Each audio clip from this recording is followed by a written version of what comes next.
Tonight, as the opposition NDC and allied forces hit the streets to kick against the controversial electronic transactions levy, we asked the former finance minister, what is our best way forward? After this break.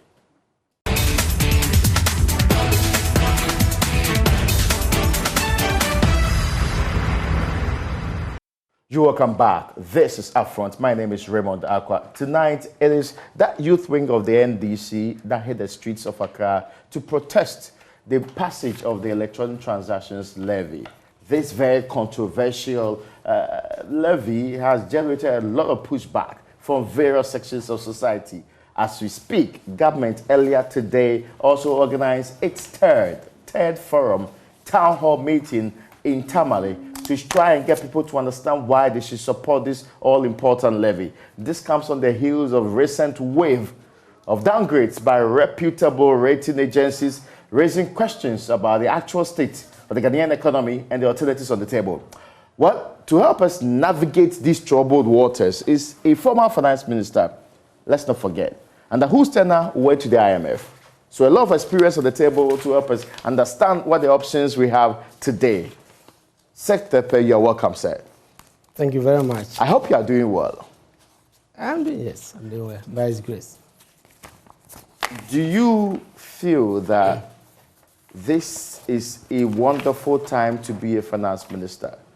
If you sit back and imagine the kind of pressure that the managers of the economy today are going through, is it comparable to the pressures that you went through as finance minister?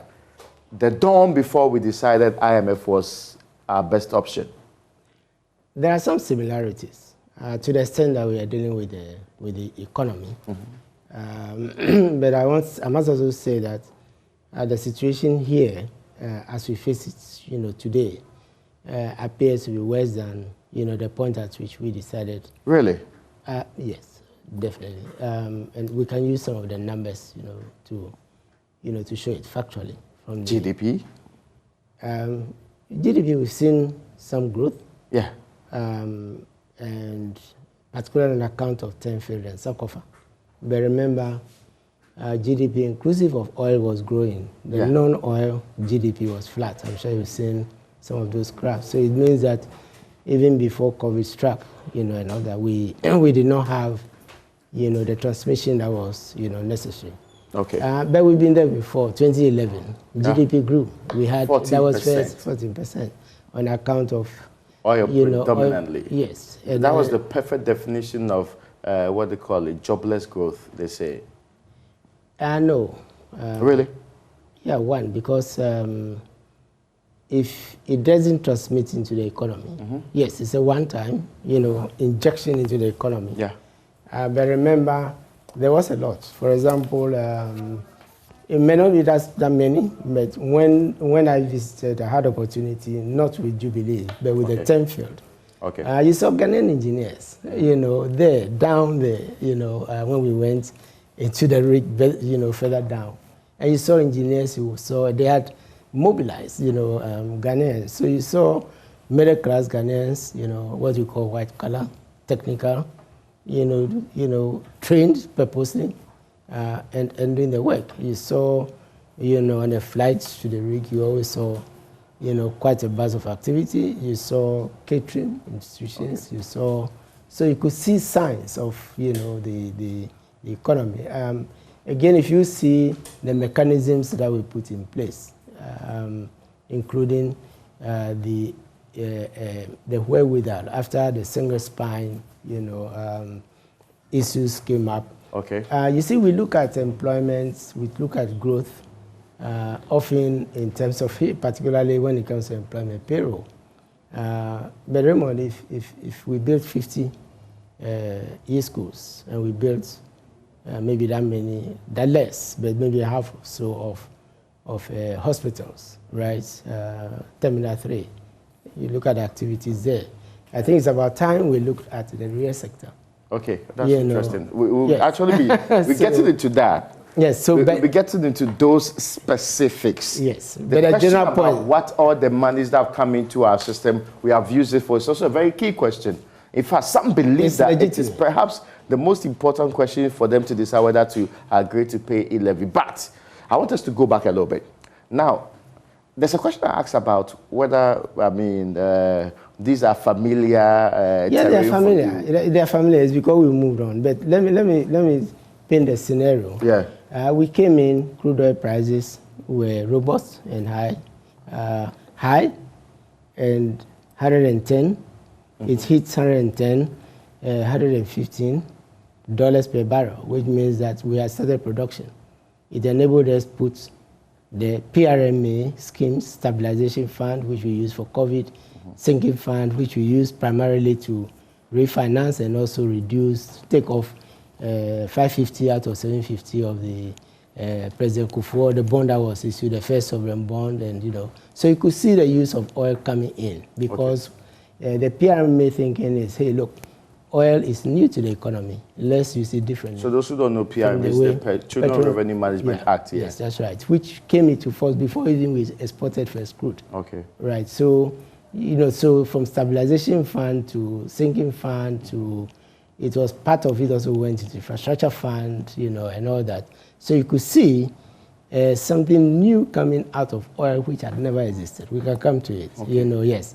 And which we believed were the instruments that middle-income countries use, to what, including even winning yourself of the IMF. We can explain it. If you took $240 million US, your own money, it's 1/4 of the loan we took from the IMF, first time ever. So you can take it, look at it in terms of matching funds. Okay. Right?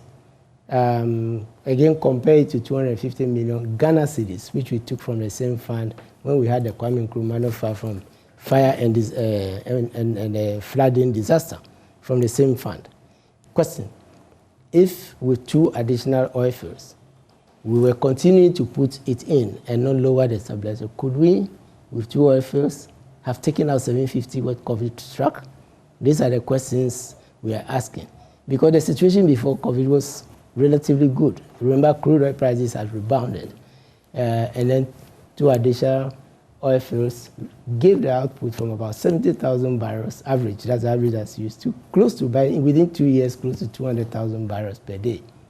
This government campaigned a similar situation where they will say many of the factors are really outside their control.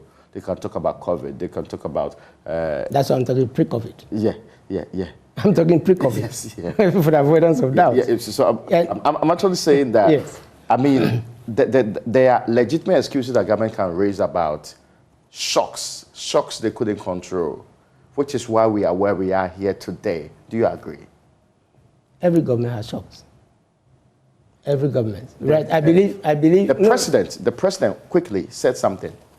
He said, we are doing 5-point-something% of GDP currently, compared to the 3.4 without any shocks in 2016. That is the problem. But that's within the IMF program. No, but that is prior to that. No, but that is one of the problems. That is why the 5.8 was revised to 7%, and so nobody believes us. Take the Article 4, 2019. Yeah.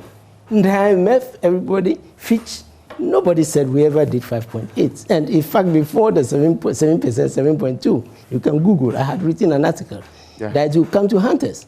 This issue of putting the bailout below the line and saying you are doing well, yet you are financing the bailout because you are taking the ESLA, you had mortgaged it, so it now comes into the budget. Is it not their own way of accounting? Does it breach any international standards anyway? Yes, it does. Really? Yes. They have not been held responsible. For example, are you saying that your method of accounting, multimedia, should be different from media general? You have the IFRS. The public equivalent is IFSAS. Okay. And you have the IMF GFS. If countries had that, freedom, how would you compare Ghana to Nigeria? How would you say, and then how would you also say? Almost like options available to them to do as they may with these basics. But the points they make is that the bailout was a different situation. In the same way COVID was a different situation. These are big shocks you cannot admit to, don't you? Of course, they were big shocks, right? We're seeing the bushfires that occurred under President Rawlings. Were you saying the... But are they comparable? Are they to the magnitude? No, I'm coming. Yes. We're talking relatively speaking.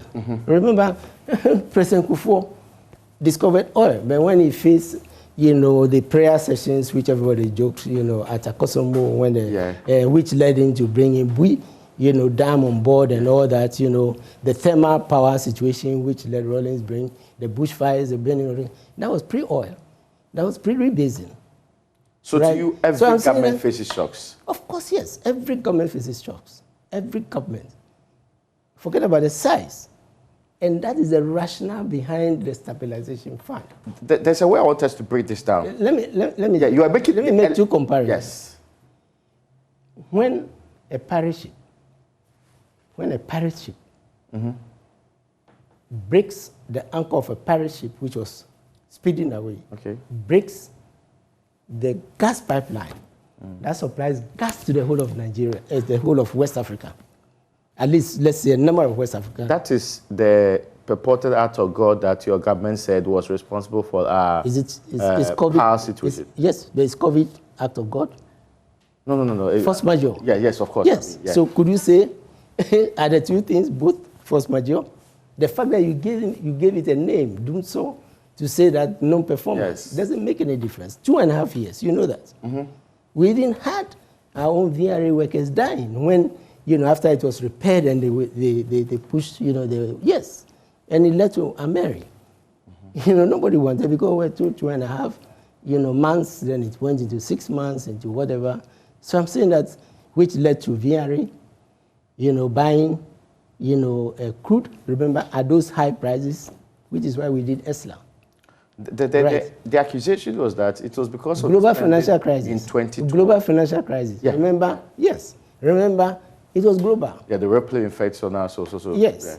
Yeah. Yes. And before COVID, right? Before COVID, there was, the global financial crisis, which was the worst crisis, before COVID. Now, there's a point you made that the current situation, as we speak, is worse than what we had in 2015, prior to going to the IMF. Yes. You believe so? Is it backed by data? I'm asking, the current situation we find ourselves, the conversation we are having currently, and the state of the economy as we speak, is it as bad or worse or better than we saw in 2015, prior to going to the IMF? Let me give you two indices. No, 2014. 2014, yes. I must reduce it to 2015 anyway. No, but I'll come to the reason we went to the IMF. What was the deficit? It was hovering even with single spine. Yeah. It was 7-8%. By the time we were living in 2016, it was 6.1. By the way, it's not 9.3. No, that's part of the reason. That was what was in the budget. Going into that was what the government told us. 9.3. I should have brought a statement. Do you realize that the statement which the Minister of Finance issued recently said that the deficit was 6.1? Yeah, maybe it's revised along the line, and because there was a set-off. Maybe they have better particulars now. No, that's part of the. Do they have the option to do that? But that revolved around a certain 7 billion, right? We know that. It was 7 billion. Yes. And I'm saying that when you say it is 7 billion. And then in that same budget, in the appendix, you wouldn't see it in the main. That's why I always go to the appendix. You offset 5 billion of the 7 billion, and what you carried forward was actually 2 billion. You told the whole world that the thing was 7 billion. I take the 2017 budget. You can ask your producers to, appendix, and I'll show it to you. Right? And so, question. If in 2016 you have a 8.3, 9.3, depending on the rebase figure, right, or 7 billion, let's use the amount, and you show it, and then the same 2016, right, the same 2016, you offset it by 5 and carried forward, 2, assuming that the 5 was paid. It was paid in 2016, so who paid it? In 2016, was the government in power? The adjustment was made in the 2016 figures because the current government had control of the figures. So if it was in 2016, was it President Mahama that paid it? It wasn't done in the 2017 line, the 2016 line. I'm asking you a question. No, I get your point. I just think that, okay, so it has been resolved, right? was finally resolved. It is catching up with us because you told the world it was 7. Yeah. Right? And you reduced it to 2. So how did you pay? That's the off-balance sheet treatments and things which is dogging us today. Really? And that is why, yes, that is why when we did the Article 4, it's here, when we did Article 4, together with the fund, we identified a gap of about 3 to 5%. That's Article 4, 2019. When we did RCF, it was there, right? Because we said the deficit was going to be 4.5. In the same one, we said the cost of COVID is 3%. Add the 3% to 4.5. What do you get, 7? 7.5. 0.5. A little bit, yes, 7.5. Right. Fast forward, in the RCF, we do the media review, and the deficit shoots up to 11.2. What accounts for the difference between the 7 and 11? It has never been explained. But you have to go back to the same fund to see the source, of those things. Okay. So I'm saying that there was a gap before COVID. Everything was swept in the name of COVID. But there was a gap, and it's that gap. Why do I say that again? Look, you have a table circulating. I see Joy FM, but which shows the sources of support for COVID. Yes, that we've had so far. We can actually put it up, actually. Yes, you left out even the SDR, which was given... special drawing rights. Yes, which was given exclusively, for COVID, right? Right? Yeah. If you add it up and you add the SDR and everything, it's about 4 to 5 billion US dollars. You would agree with me? You compare the figures. If you look at the dollar equivalent, right? So if you looked at that table and you look at the amount of money that we received from the IMF after we had exited, by the way, right? So IMF 1 billion, COVID loan, IMF giving 2021 SDR in the 2022 budget as financing, World Bank, and others, let's put it at 600, Bank of Ghana 1.7. Raymond, let me grant, and I'm not here to deny that we're not going through a crisis. But when you have 3/5, when you have 3/5 of what GRA brings in to resolve a crisis for 1 year, and then the deficit still continues, couldn't we have used that money to resolve? Was there a deeper problem? How many governments have had 5 billion injection to handle even their minor? How many governments have had, let's say even 400 million, whatever, to resolve the crisis from Ebola to I get you, I understand that. But you're not telling us that there was a problem. You are just basically... No, I just said there was a problem. And I'm saying that's a problem that is dogging us. I'm saying that was a problem. Why are you saying that the problem was not made apparent to everybody in this country? Did you know about it? I didn't know, Yes, so I'm showing you. But maybe because of my incompetence in the area, maybe you are the competent. Was it obvious right from then? It was. But the point is that, it's obvious, let me say, yes, to technical people. You were issuing I came in this studio. Yes, you were giving hints of that. Yes, I came to this studio. But it was not as apparent as we see today. Yes, because the chickens have come home to roost. So what has exposed it big? What has exposed it is now there's a focus on it, following the downgrades and others. Yeah. There's now, questions are being asked. Like you were saying, the president was saying, if we were doing well, right, before COVID, and doing excellent, 1 year, and we got all that money. 7% between 2017 to 2019. Inflation still under what they call the senior digit, and all the very fanciful things. Then he did the same. Then he did the same. For 30 months. Yeah, but the point is that no, we did. If you take it, we did. We did between 5 and 7. Even when remember there was a fall in crude oil price. And the rest. But when the comparison is being done, it's always compared to the 3.6. That is the end year 2016. Yes. Why don't we use the end year 2020? 0.9, almost negative. But that's a major COVID year, so it's not part of the COVID. Global financial crisis was not, the aftermath of it was not. The disruption in gas supply for 2.5 years was not. You see, when you belittle somebody's, problem, right? But the people of this republic were made to know that you were poor managers of the economy. That's why you left off with all of those figures. Let's go. 3.4, what they call inflation at 15%. In fact, even the president referenced not long ago, there's still consistent reference to what they consider to be a very terrible state of the economy left in 2016. Listen, do you know that the inflation, when you talk about inflation, do you know that the index, the basket was changed in 2018? Some form of, is it rebasing or something? Exactly. Yeah. Right. You know, so why don't they tell us that we change the basis for calculating? You know, I think that was made public, actually.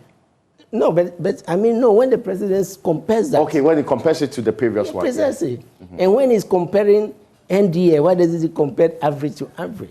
You know, he's my president. And I'm saying that they shouldn't be putting him in that embarrassing situation. You know, it was, you know what? It was in his speech in the SONA, right, when the NDC minority went after the president, that Ministry of Finance started revising the deficit, the 7 billion. Yes. It was since then that they I recall that. Yeah. Yes. You know, why put the president in that embarrassing situation? You know, so, Raymond, look, we are here to discuss, you know, better. Yes, it's good we are discussing this because there were antecedents. Okay. You know, to all of this. You know, there were antecedents to all of this. Right? And when you are comparing all those numbers, why are you not comparing the debt which the NDC left to you at below 40%, which has ballooned to 85%? You mean the 120.3 billion? What is the percentage in GDP?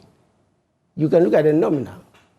Is it the percentage at the time or the rebased economy? Yeah, the rebase. GDP now. The rebase, but of course they are using rebase. Again, yes, that's the point. So compare rebase to rebase. So that's why I'm asking which one do you want to compare to, the rebase one or what was the case previously? No. If they want to, then end at 2018 and use the old numbers when the rebasing was done and compare my old to your old. But you don't use the new rebasing with the benefit of 2 oil fields. Yes. And then you compare it to mine before rebasing. And by the way, the rebasing, fortuitously, the rebasing was pegged at 2013. Do you think this government was unfair to the NDC government? Oh, the judgment is there. For Ghanaians. Some of these comments are still being made today. You know, I don't want it to be the headline. My difficulty is that you make it look like all was rosy in 2016, but it wasn't. I never said that. We're still under IMF problem. I never said that. In my go back, I was the one who when the economy was facing challenges and all that. Raymond, I believe that you were the Minister of Finance when I gave my, you know. Yes, and you remember people even said that I was talking too much about the problems of the economy. Yeah. Yes. So no. If some accuse you of actually being the problem, that you basically did not help the government within that period, that's why I lost the election. You have heard that before? I've heard it. After 4 bonds. Yeah. I was the first minister to do bonds continuously for 4 years. Where did that money go? And remember when you do bonds? Yes. I'm saying that when you do bonds, it's not like you have gone to borrow somewhere. Yeah. Right? Where it is subject to you completing, then drip. The whole money is paid into your New York account. Okay.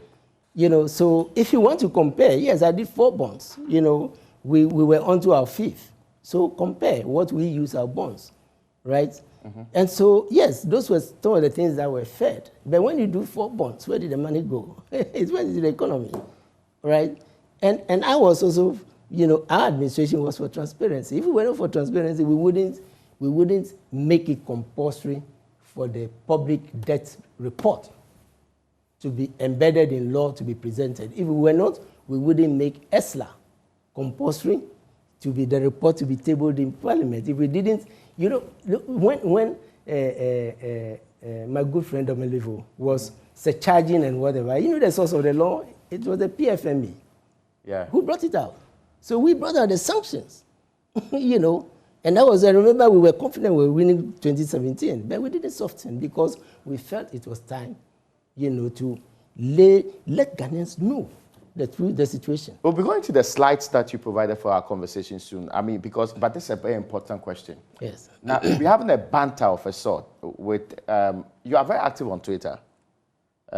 Sometimes some people don't understand the things you tweet. They feel it's quite technical. But you'll be having a very interesting conversation with Gabi Asaro-Chidako. Oh, well. One of which I have conversations with. You have a conversation with many people. Yes, with many people. One of them. I've had conversation with the secretary for the MPP. Oh, John Boadu. Yeah, I've had conversations Yeah, with but them. it's Gabi's one I want to put. He says, apart from advising government to do a Senchi dialogue, what is JM's alternative policy on the economy? His finance minister, Sektepe, has the answer. Stop funding the free SHS and payment of allowances for teacher trainees. You said this on Star FM. That's what he says. And my response? Can you read my response? No, I have not read your response. No, you should read my responses. No, I tweeted three. I should be able to track that because it was a question I sought to ask you. Because the answer is there. Okay. It's there. The answer but is since there. I have you, I want to hear from you. No, so let's read from the tweet so that it's seen as, yeah. Yeah, from that particular source. I'm not disputing that, but I can trace it, except that I needed you to put it in proper perspective. No, I put it there, and so we can... We are about starting the conversation about what the way forward is supposed to be. There is, at the core of all of this conversation is what's the alternative for us? Should we go to the IMF or pay E-Levy?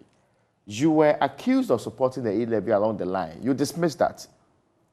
You were accused of supporting it. Can I read the response? You may want to look. Okay, no, I can get that. Yes. Okay, so if I go straight to it, I'm sure I should be able to track it now. It's a long list of messages that's already come through for that. Yes. That's my it's here. 1, 2, 3 were my responses. Oh, so that's it. Yes. So if you can allow me. Yes. Okay, so you said that B, there's supposed to be A, right? A, from A, B, C. Yeah, A. Not to be intimidated by asking for... I said, hi, Gabi. He's a friend. So I said, hi, Gabi, yes. Yeah, so yes, including free SHS.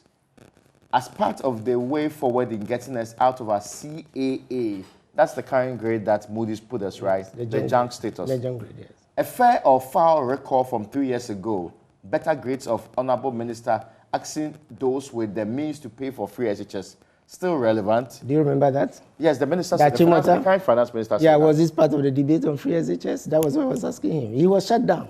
Okay, yes, of course. Yes, so am I saying anything new? That's the point I was asking him. Am I saying anything but I was new? abandoned. I was told by the information minister that was not government's position. Well, yes, but of course, when I put out issues, other ministers have the right to disagree with me. But I'm saying that he started a conversation. Mm-hmm. Yes, the information minister joined, others joined, right? So I'm saying that I'm not starting a free SHS education. He started it's already been done by it's been introduced. And that the factors which, led to that issue being raised is facing us now. There are about 2 billion that we spend on free SHS. So you can go on. He asked JM a question. Yes, there's this one. It says here, as for JM outcomes, yes. 4 factuals. A, $200 million plus sinking fund to pay a balance of first sovereign bond on October 4, 2017. Who was in power then? October 2017? Yes, 2017, yes. Who was in power? No, this government was in power. Yes, but we left the money. Okay, yeah. 45 billion from New Sans ESLA by 2025. Yes, and counting. Yet depositors, the IPPs have not been paid. That's what you're stating for a fact, right? Yes. And $250 million seed capital for GIIF, that's the infrastructure fund. And D, $250 million from Stebex fund for COVID. The very last point you make there is that all of the above, just a slice of GM homegrown strategy. Yes. Finally, is there a murmuring that all tertiary students, including nursing ones, should take loans? I'm sure you heard about it. No, that's government policy, right? It's not government policy. That was what we were proposing, and we were roasted for it. Oh, okay. The issue of allowances. Okay. But now there is a debate coming up. Yeah, all right. Yes, so that's the question I'm asking. Whether there's a conversation around that also. Awaiting details of the 20% expenditure cut or suspension. Yes. To continue the conversation, best of the day. So this was your response. Yeah. I didn't get you clearly stating that you were saying to him that you don't want us to abandon free SHS. No, I never said that. You never said that you should cut free SHS? I said we should have a debate on it. My boss, former President Mahama, called for a discussion on free SHS. Last time I spoke to the education minister, he says it's not going to happen. Oh, that's fine. He's not going to the IMF. Give us alternative. You all know, we all know. Mm-hmm. And my position, as I said, is not new. 2017, I tweeted, you saw it, everybody saw it. Yeah. Yeah, that an unfettered free SHS is not. We are borrowing, we went to take the bond. We started taking 2.2 billion Ghana cedis of the sovereign bond to finance free SHS. Now we don't have market access. Where are we going to get the money? Are you aware? Yeah, I get you, yeah. Yes. So that's the conversation. Now, that time we said we should not implement popular but helpful policies. This was in 2019. Helpful, yes. Because was it because of the benchmark value and it's related to, because this was in August 20. No, the benchmark, yes. Yeah. Because what does the benchmark do? The benchmark means that you are reducing after the valuation for calculating import duty is done, then you reduce it, right? But remember, import duty, VAT, and all those things, particularly import duty, do you know why it's called a protective tax? That's the one protecting our industries, right, against a similar product, right? And so for the first time you saw, since when did you see bottled water being imported from the US into Ghana?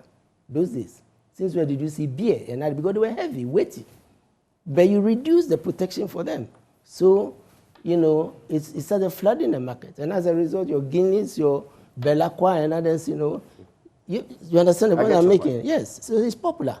And you see, but you see the tension. You see, I noted to ask you though. Yes, yeah, but you see the tension between AGI. Yeah, that's true. And those who bring in the goods. Yeah, because it favors imports.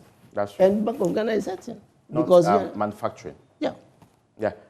There's a question though that you impose taxes on condoms, luxurious condoms. I responded.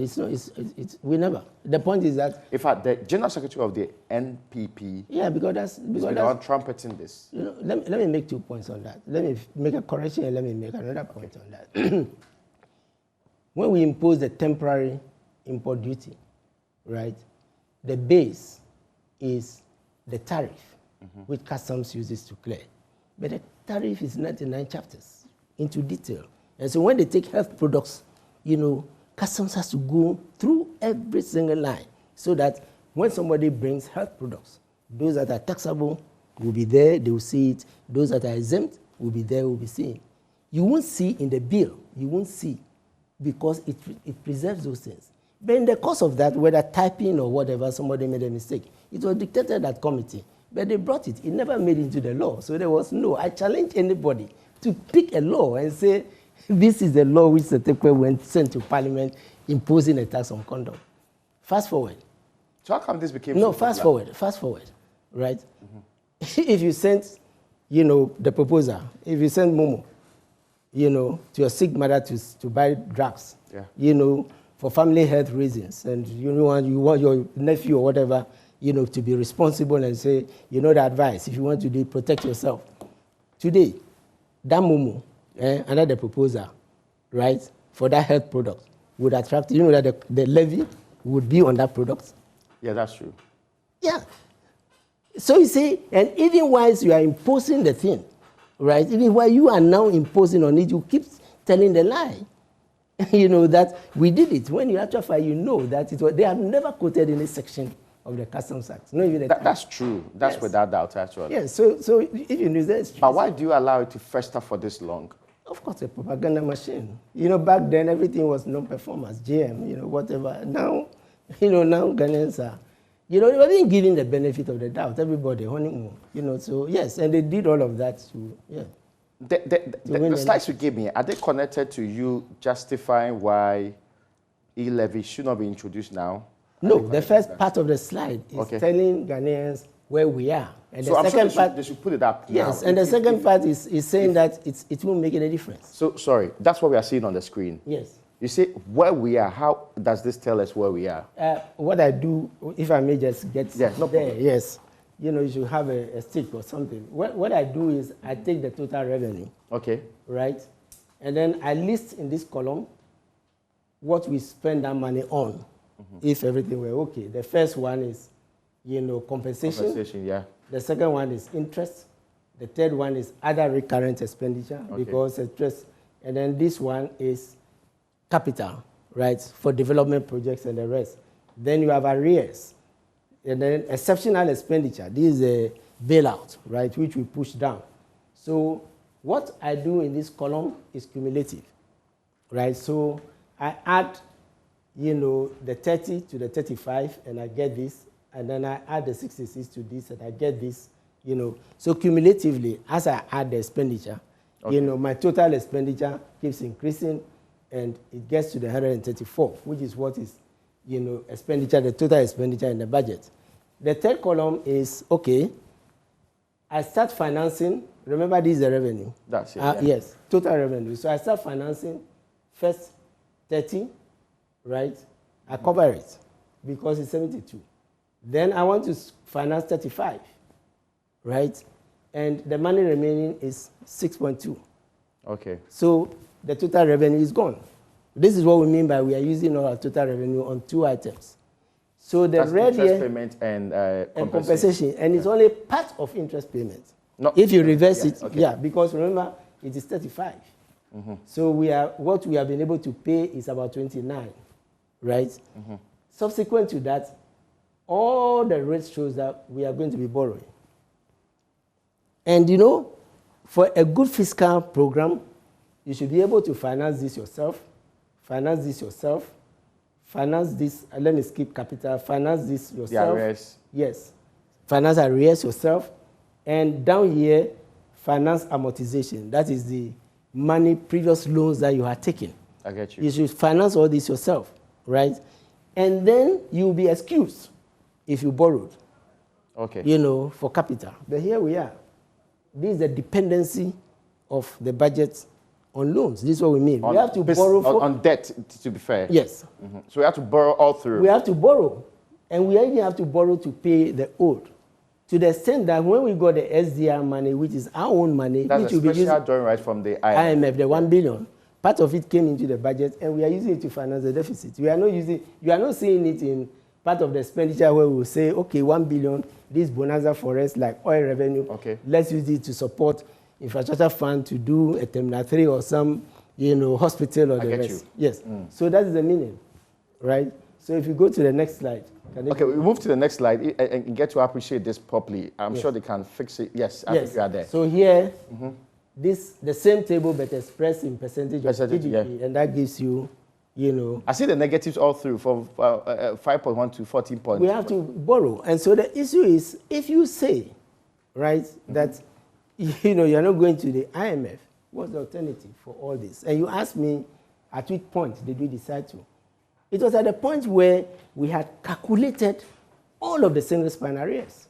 Oh, I see. And if we were to pay all of it in 1 year, the debt would just shoot because we were going to pay the whole thing against that single year, you know, right?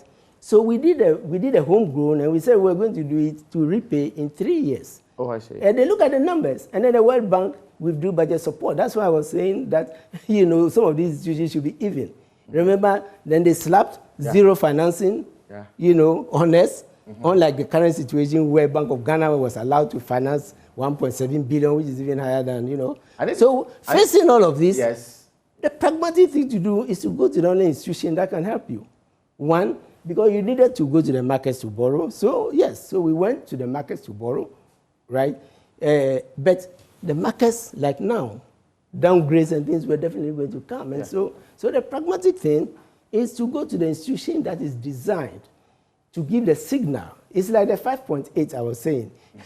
The markets don't believe it. So why put in the president's speech that we are doing 5.8 when it's been revised to 7? In fact, when even in the media review, just the following year, forget about even the 5.8 revised to 7.2, when in the year before COVID, it was 11%. You revised it in your budget. Why are you saying that, you know? You know, that's the point I'm making. So that's the point where we are.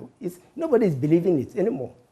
I get your point. I mean, so you paint a very dire picture. And even though government says we have difficulties, the presumption is that we can manage it without having to go to the presumption is that if you go to the previous slide, you know, the presumption is that you can come to the domestic market. Yes. So this is what you have to, cumulatively, this is what you have to raise. And in addition to that, you have your amortization. So is your market able to give you this, is the market able to give you, you know, all these amounts? That's the question. And we are left to deal with it in the local market, as we are saying that in the domestic market. Yes, because... we are shut up from the Eurobond. Why did we do the 2 billion balance last year? Remember we were to do 5 billion? Yeah. Yes? Yeah. And why did we have to do zero coupon, right, and give up 150 out of 550 and got only 350, the markets have started closing. Okay, so can we continue with this? Can we Yes. continue the next slide and see what next is required here? So ambitious revenue and high expenditures. Yes, so I'm analyzing. So you are saying that your revenue, remember GRA, I should have put, I think it's in the other one. The probable actual for 2021, total is 70. Okay. Including GRA meeting its target, that will be tax revenue. And you want to increase it to 30, by 30 billion. Okay. Right? Almost half of this. Yeah, that's a huge one. That's a huge one. So you don't think it's realistic? It's not realistic. So go back. Next time we can show the scorecard, and I'll tell you the average is there. The average is there. And we'll come to the percentage and you'll see.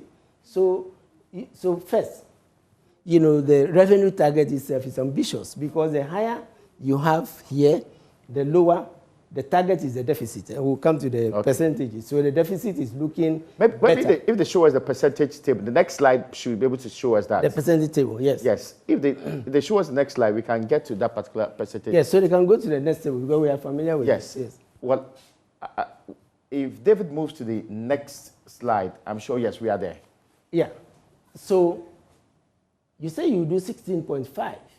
Well, GRA, this total revenue. We'll see whether, remember they release GRA, not total domestic or what. So we're waiting and we'll update it. Even if GRA met is 16.5 total revenue, this is the first time since 2013 when we did about 17%. 2015, when we did about 17%, right? That will be hitting 16. And then you want to move from 16, right, straight to 20.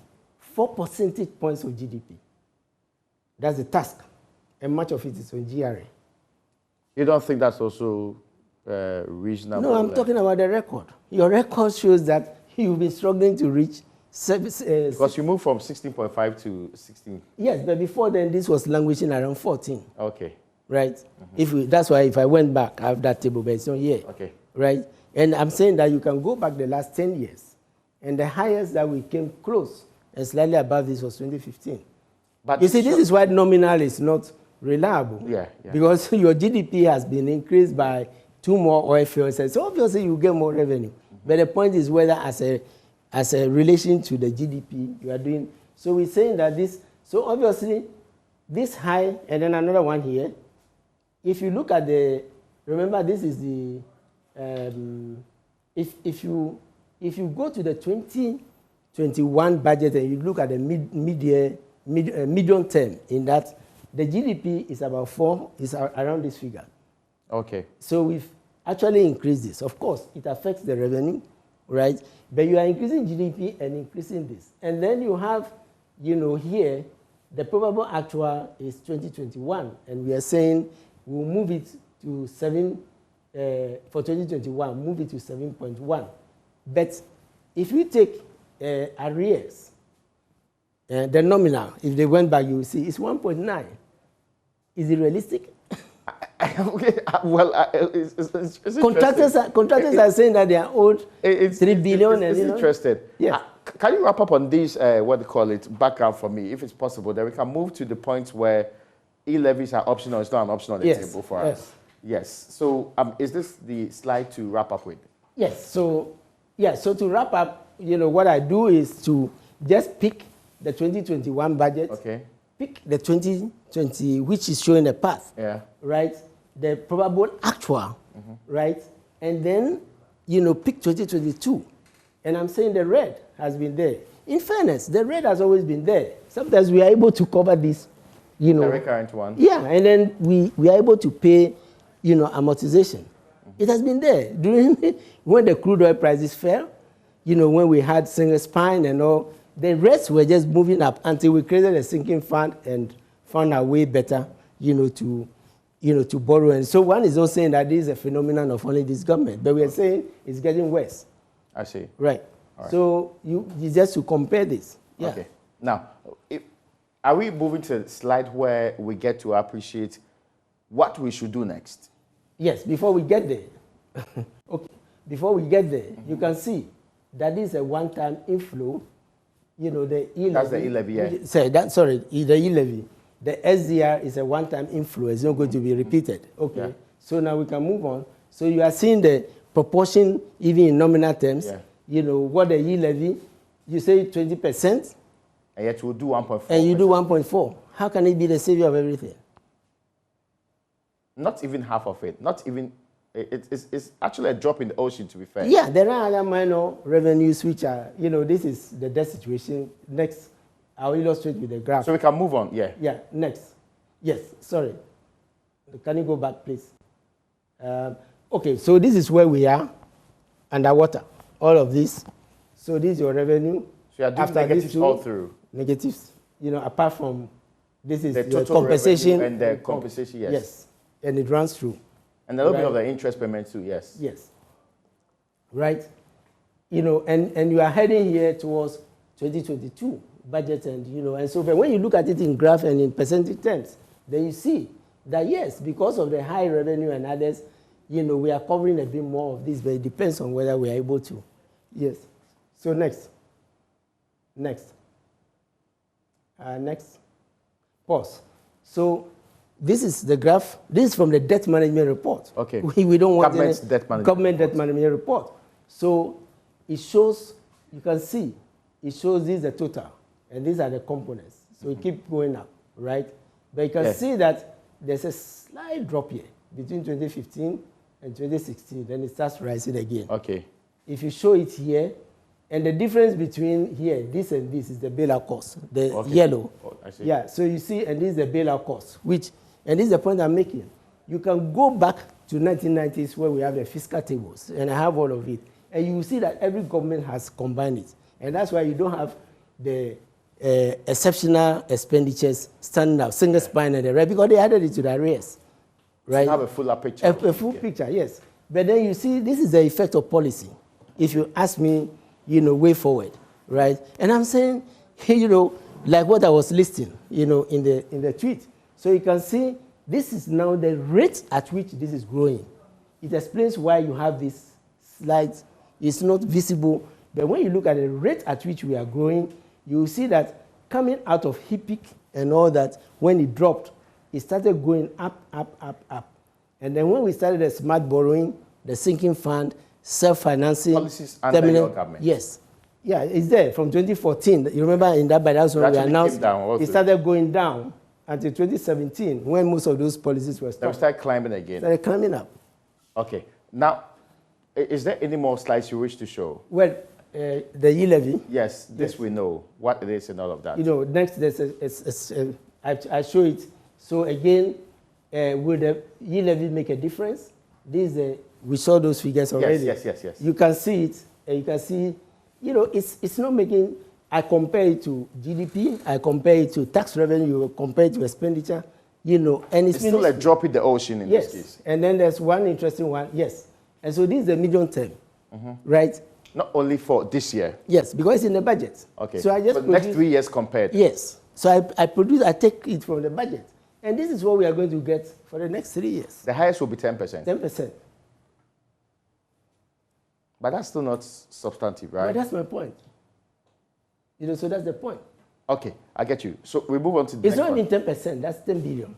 Yeah, well, I'm actually considered 10%. Yeah, the percentage is below. Yeah, all right. So, yeah, so when you look at, percentage is 1.4.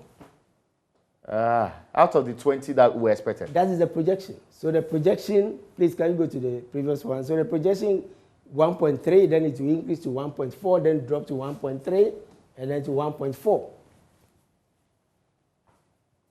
And so it is not making any impact on the deficits. But would it show that we have the necessary policy credibility to get ourselves out of the problem? Well, this is what the analysts are looking at. And still downgrading us? Well, but if you are told E-Levy is everything, and then you pick the medium term and you graph it as I've done now. And it's only 1.4% of it. Yeah, it's 1 point, yeah. So would you change Ghana's rating on the basis of that?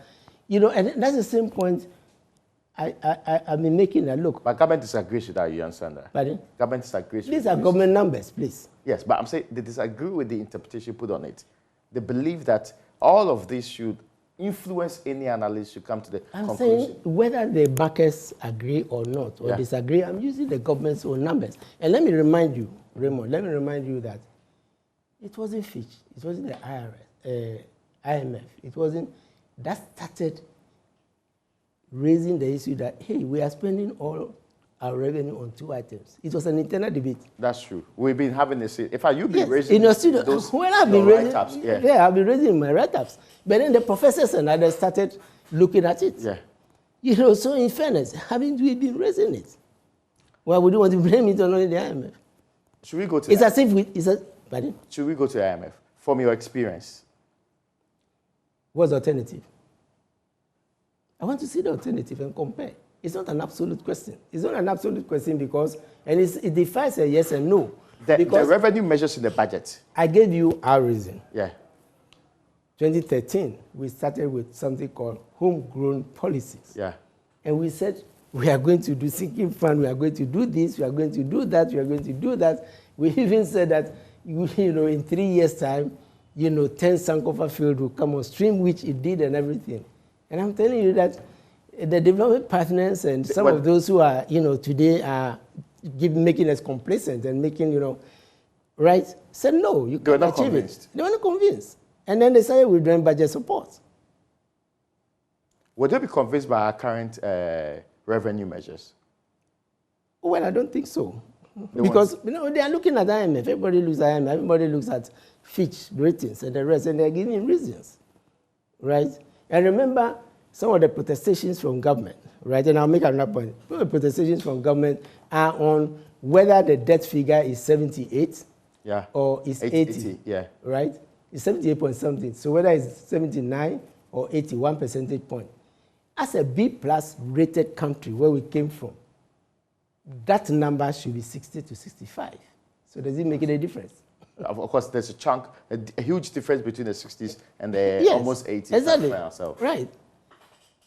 So does it make a difference? If you were a finance minister today, what would you do? We did what we had to do. Go to the with a lesser problem. Go to the IMF. Yeah, but we put but it had cost, right? They said it comes with. There are people who are saying, can we go for an RCF now? Is it possible? We went for the RCF.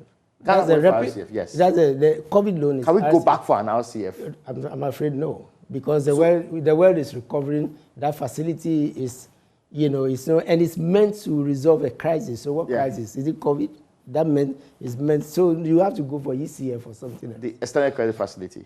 Or something else. That's what we did. Those designed for developing. Period, that's right? what we did. Yes. They say it freezes employment. Is it true?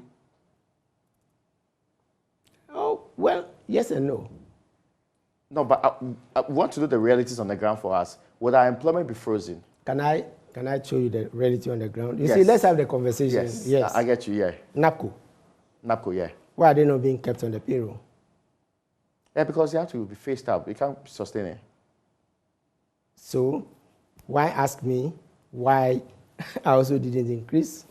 You know, and why was the promise made that when they come, we would employ all the youth and whatever? And our alternative, as I said, was, hey, look, for in that lambasted your government for going to the IMF. Can the government go to the IMF? I'm saying that read between the lines. We are already taking the measures which we would have taken, you know, under the, if we had gone to the IMF. I'm asking you, I'm saying NAPCO. Yeah. Right? Mm-hmm. Well, yes, they want to do entrepreneurship and the rest. Mm-hmm. Was that not done under PAMSCAD?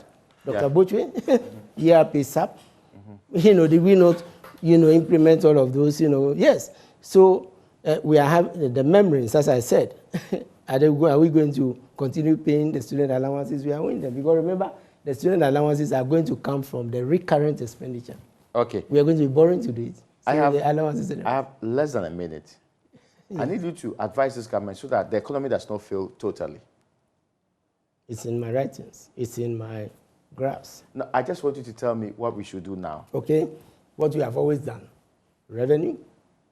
Right. Cut back. Very soft. Oh, generate more, yeah. Yeah, no, but look at, it's GRA equipped domestically. We've done ICOMs, that's customs. We're going to move in next, you know, when I say ICOMs, our equipment was single window. You remember all those things, blue, West Blue and all those, you know. Yeah, so we are catering for customs. Where's the domestic software? You know, that's where we enable the domestic department of GRA to collect data and link to customs Okay. and the rest to analyze. That is what will enable them use the national identification number, which is replacing the TIN, because whatever your activity, your one number is tracking you. I don't want to. And then expenditure. We're part 2 of this conversation. Well, fine. So let me just wrap up quickly. Okay. But second, expenditure. You have to have a conversation on it, right?